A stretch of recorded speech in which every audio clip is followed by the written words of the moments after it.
Before we get into yet another 2026 NFL mock draft, if you want more NFL draft videos, even with the draft being almost an entire year away, show it by liking today's video for me. Please and thank you right now. Coming up next, we will break down ESPN's 2026 way too early NFL mock draft. Of note, it's based on the ESPN betting order, so don't blame me for teams drafting too early. No Arch Manning in this one, with the expectation from ESPN in this mock draft that he goes back to Texas for one of his actually multiple years of eligibility remaining.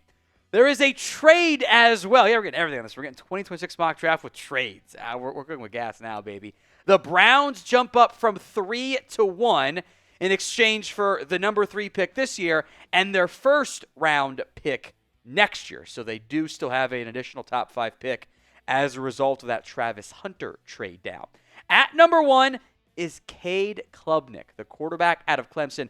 Very, I'd say, fascinating to see. You know, Dane puts Arch Manning number 1 overall, doesn't put Klubnik in the first round of his mock draft. ESPN doesn't put Arch in it, puts Cade Klubnik at number 1. Somewhere in the middle is probably the more likely outcome, but I do think Klubnik should be in round 1 mock drafts. For a former high title recruit at Clemson, I think he is actually being a little bit overlooked. He played very well down the stretch last season. Kadyn Proctor out of Alabama is the number 2 pick here. Super young, super talented, needs to be more consistent, battled some injuries last year. I guess in this scenario, he's playing right tackle for the Giants since Andrew Thomas is plugged in. Peter Woods, who I think is really good and should be in the top 10 consideration of who's the best player in the 2026 class, which isn't really clear. I think Woods should have that conversation. Kind of ends up being maybe a bit repetitive with Jeffrey Simmons, but long-term, future uncertain. There's your replacement, I suppose. LaNorris Sellers, who does kind of remind me of a little bit more polished Anthony Richardson, which, hey, that's actually a really intriguing player. Arm strength, ability, size, mobility, all of it's really intriguing. He has to be a lot more consistent, though. He makes way too many mistakes. This is if he takes a step forward, he goes super early mock draft pick. Caleb Downs, this is my answer for who's the best player in the class, by the way. He just happens to play safety, so it's not as valuable. Buckeyes get to keep Browns keep an in-state Buckeye home. Under the radar name, Isaiah World, much as under the radar when you're in top 10 of a mock draft can be, I guess. Haven't seen him in all of them. Nevada transfer, played very well. Oregon beat out a bunch of other big-name programs to acquire him via the transfer portal. I think it's a little early to put him in here, but I think that the buzz around him is very real. Another trade, Carolina moving down with the Los Angeles Rams. They jumped the Saints, Colts, and Patriots. Panthers move down. Rams come up. Panthers get a 1, a 2, a 3, and give up a 4 in the process as well per that ESPN trade. The Rams get their next QB, Garrett Nussmeier, out of LSU. I think the talent is there. The biggest thing for me is there's 15% too much of, I'll call it bad Tony Romo elements to his game. We're there's some really nice plays, there's some good out-of-structure stuff, and there's moments of just you looked at him the entire time and he still threw it. Type of plays on his film. Drew Allar out of Penn State, number 8 here, so I guess they're done on Tyler Shuck. Powerful arm, great size, more accurate this year. If those trends continue, that's a good sign. I'm glad I went back to school because I think he needs it. He is still an unfinished product. I need to see, this goes for James Franklin too, I need to see this team and this quarterback make the big plays in the big moments. It hasn't always been Allar's game. And that matters for me and for quarterbacks.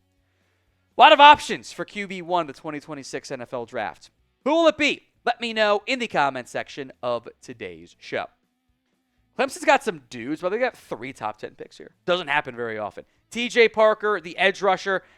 I love his game. 11 sacks last year. I think he's going to end up being a fringe top 10 pick. Same with Keldrick Falk. Very different play styles. Falk is 6'6". He's got some inside-outside flexibility, which actually probably does fit pretty well with what the Patriots are searching for at number 10. The Panthers at 11 take one of my favorite players, Anthony Hill out of Texas. He's probably an off-ball linebacker with the best versions of DeMarvion Overshown and probably not quite as much Micah Parsons to his game, which isn't a bad thing, but he's sideline-to-sideline speed, coverage, run stopping, you name it. By the way, this pick with the Rams moved up with He's actually from the Falcons originally as part of the James Pierce trade. Spencer Fano out of Utah. Guess he's going to play right tackle and move on from Abraham Lucas. I don't know if he's really going to be an option to kick inside to guard. I mean, he's listed at 6'5", 304. It's kind of more of a guard build or tackle build. We'll see what the arm length actually comes in at. But offensive lineup for Seattle certainly makes sense. The wide receiver class for 2026 doesn't seem that great. Now, Jacoby Lynn had a monster game against Texas A&M, which Jordan Reid says he was at, and I think that's a big factor in why he's projecting so much growth here. He went off for 7 for 127 and 3 scores. Had 3 touchdowns to end the year against Notre Dame. So 6 touchdowns. In fact, all 7 of his touchdowns this year came in the final 3 games of the season. He had 12 total. You just need to see more pure receiver stuff, but we know it's a need for the Cowboys. Same with corner and Miami. Jermond McCoy out of Tennessee. I think he's got a chance to be CB1. He's a very, very talented player. Fills a need, is worthy of round 1 conversation. It's a logical 2026 mock draft pick. NFL rookie jerseys are available over at chatsports.com/NFL jersey. It's, of course, for the 2025 class. Link will be in the comments section and the description of today's show. It's chatsports.com/NFL jersey. Click on the link over there. It does sort by most popular, so you'll see a bunch of Shadurs. You can also filter by team or search for a player. They've got you covered, though, for all the new draft picks. Chatsports.com/NFL jersey.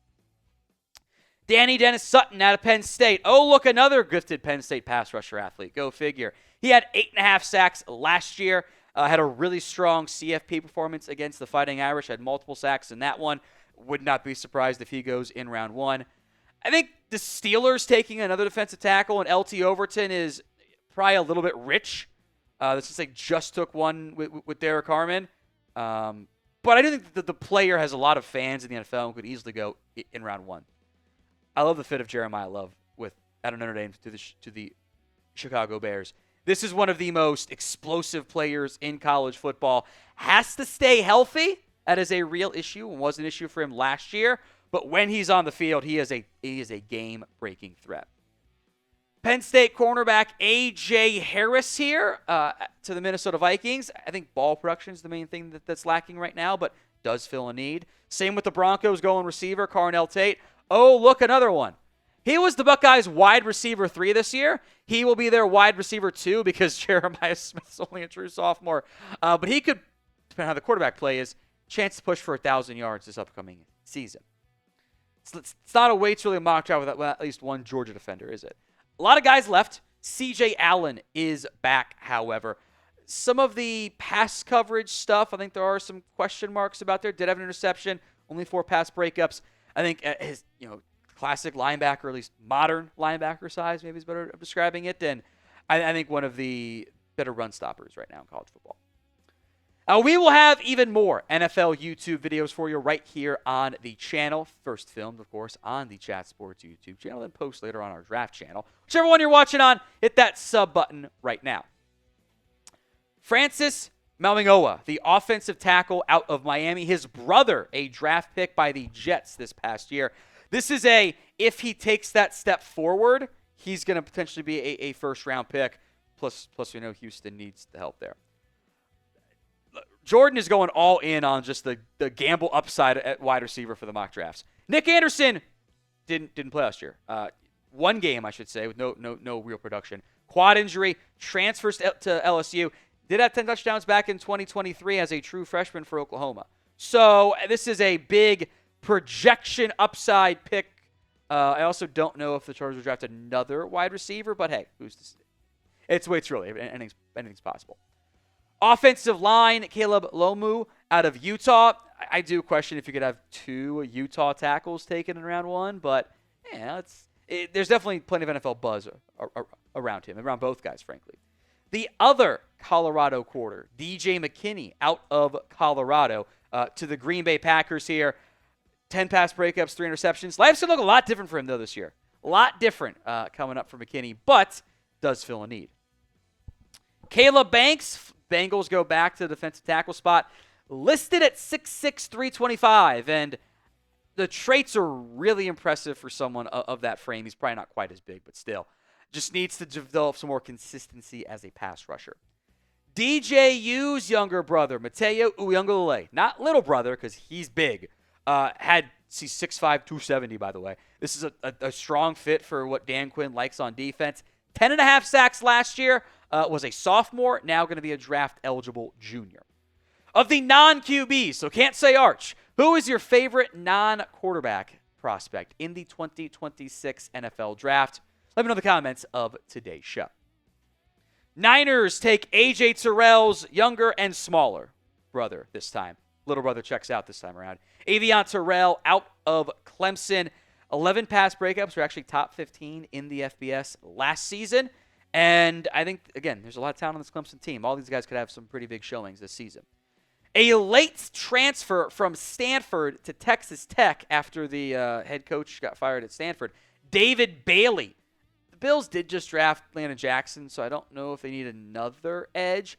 I think he could be primed for a big-time season, though, transferring to Texas Tech. Cassius Howe, who was better in 2023 than he was in 2024, now gets a chance for more playing time with Shamar Stewart and Nick Scorton all gone, and Lions' long-term edge is a question mark there. Malik Muhammad out of Texas. Again, he also had 11 pass breakups. Didn't allow a touchdown this year. I think with Andrew Makuba gone, Jade Barron gone, in theory there's a chance for more takeaways for him, or maybe teams just really don't throw at him. We'll see how the year plays out. Long-term Ravens, CB2, makes sense. Opposite Nate Wiggins, and Humphrey's getting older. Eagles, Eli Stowers out of Vanderbilt. This is a former quarterback, by the way. Began his career at Texas A&M. This would be an off-type pick for Howie. They don't normally invest round one picks at tight end, but he was like by far the best player on Vanderbilt's roster last year.